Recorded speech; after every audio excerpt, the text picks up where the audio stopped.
This is a good question to go over because my expectations, just kind of quick looking at it, knowing the SAT very well, actually lead me towards choice C, because a lot of times with these combined sentences questions, they try to throw us off the scent by giving us one of these like weird punctuation marks in a answer choice, so that way we don't really pick it because we're not used to it. So the colon is a good example. Like, you probably never use colons when you write, and so you're less likely to pick them, and they're very often the correct answer choice on these combined sentences questions.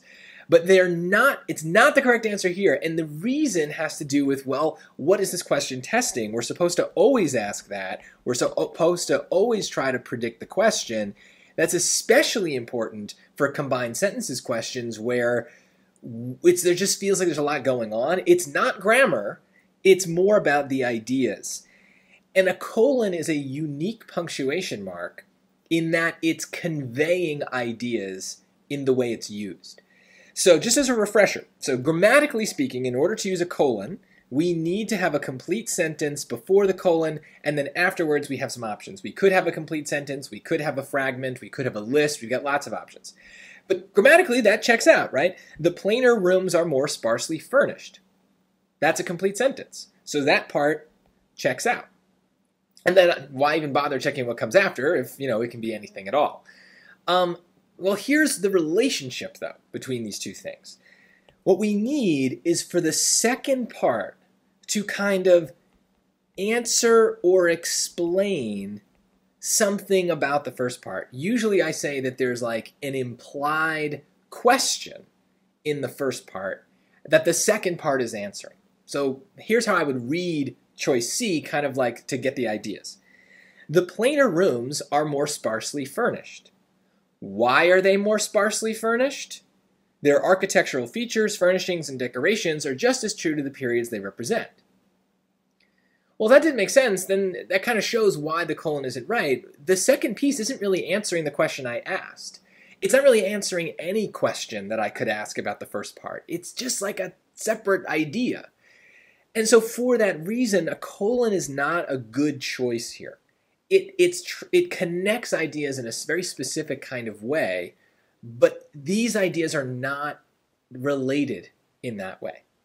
We can use the other choices, though, to help us understand how they're related, and it's kind of by a contrast, right? We have two contrast words in choices B and D, but and whereas. And so that's the idea that they're trying to get across. And we can kind of see that, too, even without those words. The plainer rooms are more sparsely furnished. So they are sparsely furnished. There's not a lot of furniture. But then the next part says their architectural features, furnishings, and decorations are just as true to the periods they represent. It's this just as true that kind of really gets that contrast across, that it's not like there's a contrast between being sparsely furnished but also furnished in a good way, I guess, like furnished in a bad way but also furnished in a good way. They're sparsely furnished, but the furnishings are true to the periods that they represent. It's a weird contrast, but it's one we're trying to get across. And so that's why this very difficult question ends up being choice B. It's the simplest way to connect those ideas.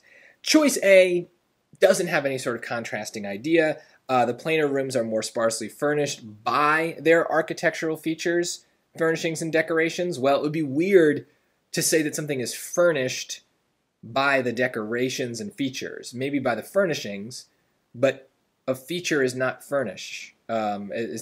So it's just, that doesn't really, this part doesn't really make sense if we're using by. You're not furnished by a decoration. You're not furnished by a feature. So that doesn't make any sense. Let's look at D, though, because I did say that a contrast word would be helpful here, and whereas is a contrast word. The plainer rooms are more sparsely furnished, whereas architectural features, furnishings, and decorations are just as true to the period they represent. You might not have noticed it when you read it, but we lose the word there in choice D, right? Where is it? It's gone. It's underlined, and yet choice D cuts it off. This is something they do a lot, I think, to kind of mess with you, is they make you kind of not notice when they're changing a word or when a word is removed from a choice. The problem then is if we lose the there, we're not really even contrasting sensible things anymore. We're supposed to contrast the furniture in the room, the lack of furniture in the room, to what that furniture still means, the furniture that's there. So it's all about the room that we're talking about, right? We're in both sentences, both ideas, we're talking about the room. It's sparsely furnished, but it's true to the period. D loses that second piece, and it just kind of lets it hang as if it's like a completely random idea. The room is sparsely furnished, whereas features, furnishings, and decorations are true to the period they represent. Well, what features, furnishings, and decorations, right? It's the features, furnishings, and decorations of those rooms, and we've lost that connection. And so it's subtle. That's what makes this question so difficult, is all the differences between these choices are really subtle. So it's a hard question. Do the best you can. If you picked C because it's shortest, I don't really blame you. Generally, that's going to be the right move. It's just, it happened that this is a kind of an exception question. That happens. Do the best you can. Remember that ideas are what really matter on these questions. If we have a bunch of choices that connect the ideas correctly, then we can think about style. Then we can think about what's shortest. But in this particular case, only choice B correctly connects the ideas, and that is why it is correct.